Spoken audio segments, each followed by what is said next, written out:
Всем здравствуйте! Меня зовут Татьяна, и я рада приветствовать всех, кто заглянул сегодня ко мне в гости.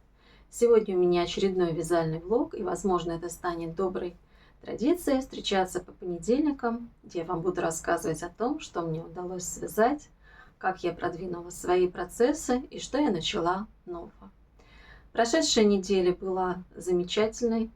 Она порадовала нас, наверное, уже последними осенними денечками, теплыми. На прошедшей неделе был мой профессиональный праздник, и он запомнился яркими впечатлениями и эмоциями. Глава нашего города устроил концерт для учителей, и это было очень приятно. Я получила колоссальное удовольствие от этого мероприятия. И вы знаете, как-то вот эти солнечные денечки и теплые денечки, они все равно дают заряд эмоций и вдохновения. И как-то на прошедшей неделе я заметила, что мне удалось больше сконцентрироваться на вязании и связать какие-то вещи. Но мне пришлось отложить в начале недели все свои процессы и заняться только одним, потому что это был заказ, очередной заказ от моей дочки, связать ей кофточку. Кофточку я ей хотела короткую, по талии, такую практически, как она говорит, как мы видели в магазине. Я делала обзор вязаных изделий, которые продаются в брендовых магазинах. И там была эта кофточка.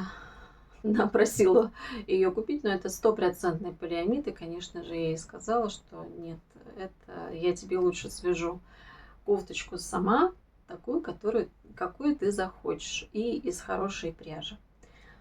И эта кофточка у меня готова. Здесь осталось только пришить пуговицы. Это простая кофточка, связанная регланом сверху. Вот такого красивого сиреневого цвета. Здесь виден меланжевый эффект. Видно, что пушится. Я сейчас скажу, спинка здесь обычная. Вот только-только высохла. Дома сейчас прохладно, точнее даже холодно. И приходится применять дополнительные средства для того, чтобы высушить белье. Пуговки мы тоже купили. Мы вчера ездили за пуговками. И вот такие пуговки она себе выбрала. Все выбирала дочь сама. Хочу, говорит, чтобы была сиреневая кофточка. Я себе вязала джемпер. Лавандовый, по-моему, он назывался, регланом сверху с V-образной горловиной. Если я найду фотографии, то я вставлю. И в этом джемпере я использовала шикарную пряжу от Biagio Modesto, где в составе 90% меринос и 10% кашемир. Вот такого нежно-сиреневого цвета. Клубочек, как вы понимаете, потому что этот джемпер мне как-то не зашел, а пряжа здесь замечательная. И спустя 1 год я этот джемпер распустила. Я еще в прошлом году думала совместить его вот с этой пряжей. Это подарок мне от Наташи Смородины. Здесь Kid Mohair, тоже меринос, такая ниточка пушистая. И у нее есть секции и такие вот, как твидинки, в виде твидинок, такой вот мохер. Но так как дочь заказала сиреневый цвет, у меня больше ничего сиреневого не было, она сказала, я вот это не хочу, а хочу совместить вот с этой ниточкой, с мохером. Это подарок не для меня, для моей дочери, от одной вязальной феюшки. Вот такая пряжа, я работала с ней впервые. От Атрико, королевский мохер. Здесь нет метража, это 50-граммовый моток. Такая тоненькая ниточка, тоненькая. И она идет с такими небольшими секциями, она неоднородная, эта ниточка, то есть здесь есть переходы. 50 мохер, 30 нейлон, 20 шерсть. Я говорю, приложи, как тебе? Она, ну вот прям капельку, капельку, капельку, если колется. Но сказала твердо, что добавлять эту нить. У меня 2 моточка было, и 1 моточек почти полностью ушел. Ну, что хочу сказать, неплохой мохер, неплохой. То есть, как бы, он дает свой эффект, приятный эффект. Потому что вот эта ниточка, она все-таки такой цвет бледный. А мохер, он дал цвет получше. Теперь цвет такой поприятнее. Пушок мохер дал. И когда уже изделие было готово, дочь надела, она говорит, мама такая классная, не хочется ее снимать. В общем, мама угодила. Все, как дочка хотела, так я и сделала. Теперь еще у нас на очереди еще один джемпер. И там, я думаю, будет круглая жаккардовая кокетка. Я так предполагаю. Это мое готовое изделие за эту неделю. Дальше я продолжаю свой процесс из пряжи от фирмы Hempos. Здесь лен и меринос в составе. Так, лавандово-мятный называется вот этот микс. Я вам говорила о том, что я не знаю, что я буду вязать, и потом все-таки я сказала, что это будет кардиган. Но когда у меня была отвязана часть, большая часть, вот низ, вот эта часть, можно даже видеть, вот эта часть, это уже постиранная. И это даже видно, а верх нет. Я приложила к себе, встала перед зеркалом, приложила к себе и говорю, дочь, как ты думаешь, что вязать? Джемпер или кардиган? Она говорит, вяжи джемпер. Я же изначально хотела вязать джемпер, но потом меня смутил узор, что тут, думаю, может быть, такие дырочки. А потом думаю, да нет, на маечку, если все равно под маечку надевать. И я решила, что это будет джемпер крючком со спущенным плечом. Мне очень интересно именно вот эта тема и в крючке. И я здесь это, видите, спущенное плечо выдумывала и вывязывала. И хочу вот на это изделие сделать мастер-класс в бесплатном формате. Я связала спинку, получается, и уже начала вперед вязать. Сейчас ниточку подтянем. И вот столько я связала уже переда. Буду активно работать. Хочется мне этот процесс уже закончить. И я думаю, что здесь для отделки я буду использовать, я хочу для отделки использовать другую нить, тоже бобинную, но об этом, обо всем я вам расскажу, покажу все это позже. Дальше у меня вот такой вот намечается новый проект. Моя подружка Олечка мне летом прислала посылочку, и в ней было несколько видов мохера. Вот этот мохер был без опознавательных каких-то знаков. Я не знаю, что здесь в составе, но ниточка имеет стрейчевый эффект. В этом сезоне стрейчевый мохер, кстати, популярен. И я связала образец, чтобы посмотреть. Такой маленький. Видите, он такой имеет эффект. Стрейчевый эффект. Я не помню, на каких спицах я вязала, но это уже постиранный. И он, вот видно, такой пушистый, мягкий, приятный, не колючий. Я все думала, как бы, что я буду из этого вязать. И у меня, мне же хочется мохер пробовать совмещать с разными составами. Это лен от Hempos. Я покупала в прошлом году. И в этом летнем сезоне дочке только майку связала. Вообще покупала для себя яркий голубой цвет. И вот с этим мохером, я думаю, что он будет прекрасно его дополнять. И решила я попробовать уже связать не спицами, а связать мотив крючком. Смотрите. И я связала вот такой мотив. Давайте вот так вот сделаем, да? Смотрите. То есть вот этот цвет стал сочнее гораздо. Я увидела джемпер, я не помню уже где, потому что у меня и много каналов разных вязальных в Телеграме, и в Пинтересте мне постоянно выпрыгивают различные модели каждый день и не по одному разу.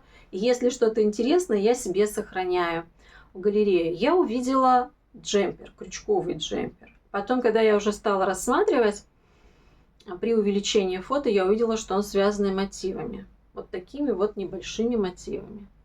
Мне так понравилось вообще. Ну, конечно, видите, мотив вообще малюсенький. То есть работа это будет кропотливая. Вообще всегда работа с мотивами, она кропотливая.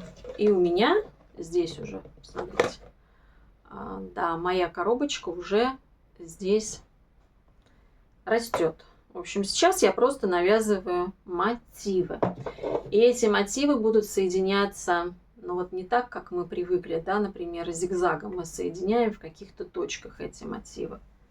Но кто вяжет крючком, тот понимает, например, да, когда два мотива вот так берутся и соединяются. Вот так точка, здесь по центру и здесь. Тогда получится вот здесь вот дырочки. Нет. Здесь будет соединение совсем другое. Я еще пока не знаю, как я это буду делать. Сейчас я просто вяжу мотивы.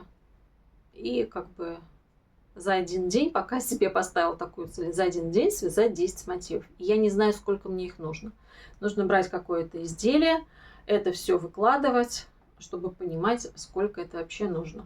Ну, надо связать хотя бы 50, чтобы по спинке, да, выложить. И потом уже будет понятно. Вот такой вот у меня процесс. Мне так нравится просто работать с этими мотивами, несмотря на то, что они маленькие, но так все это вроде как бы быстро, не надоедает. В общем, вот этот вот процесс у меня тоже будет потихоньку двигаться. А может, не потихоньку, посмотрим. Мне поступил заказ от моей знакомой. Я вообще на заказ не вяжу. Я об этом уже неоднократно говорила. Но иногда ко мне обращаются знакомые, которым я когда-то вязала. Это детские вещи. И мне попросила она связать для своего внука два изделия. Жилетку и джемпер. Но не простые, а с жаккардовым узором. Значит, жилетку, вот фотографию тоже вставлю вам, с паровозиком. Причем, то есть, эта фотография, я потом искала эти паровозики, но вот такой в точь я не нашла. Но это ладно, это не столь важно. Очень долго мы выбирали пряжу. И пришлось все-таки пряжу заказывать на оба изделия.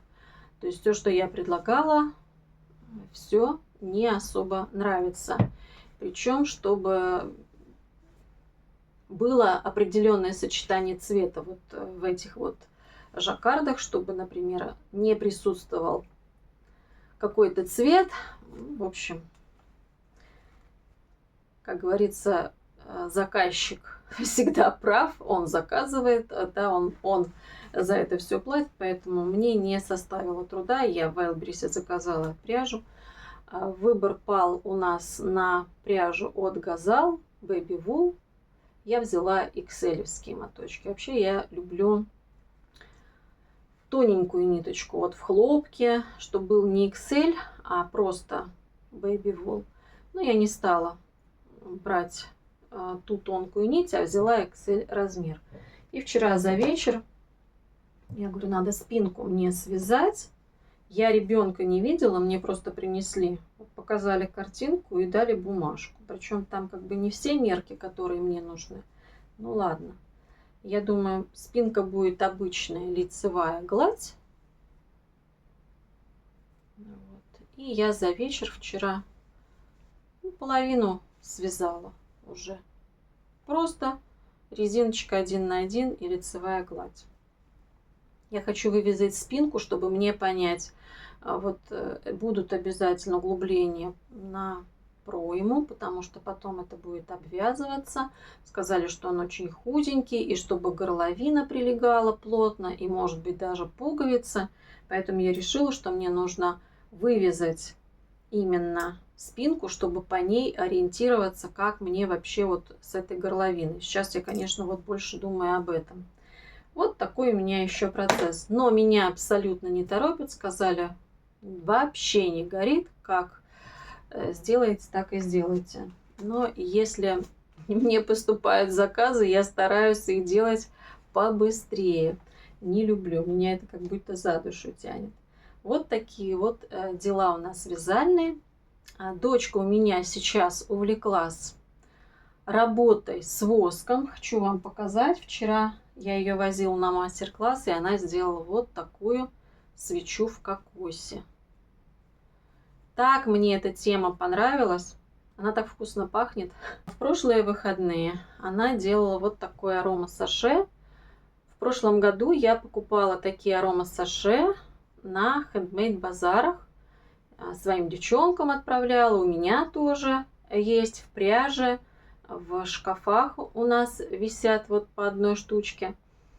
Очень тоже приятно. Это абсолютно натуральный воск с натуральными ароматизаторами, и здесь добавляются сухоцветы. Вот еще здесь зернышки кофе. И нас эта тема с дочкой очень заинтересовала. Мы решили с ней в преддверии ближайших праздников, скоро Новый год, не успеем оглянуться, и мы решили для близких сделать вот такие милые подарочки в виде вот таких арома-саше. В общем, я заказала материалы, и мы с ней будем в выходные уделять время и делать. Ну, здорово, и ребенок занят, проявляет свое творчество. И вот такие милые штучки своими руками, ну, мне кажется, вообще просто очень здорово. Вот такая вот свечка красивая. Запах печенья у этой свечи. Я понюхала, говорю, пахнет печеньем. Она мне говорит, это апельсин и корица. Но запах вообще печенья вкусный. Вот такие вот занятия. И мне так эта тема понравилась самой. Мне хочется тоже что-нибудь поделать, помастерить. Но я вам обязательно покажу, что будет получаться. Поделилась с вами своими новостями. Желаю вам всем хорошего настроения, творческих успехов, новых проектов. Ну а я с вами прощаюсь. Надеюсь, совсем ненадолго. До новых встреч. Пока-пока.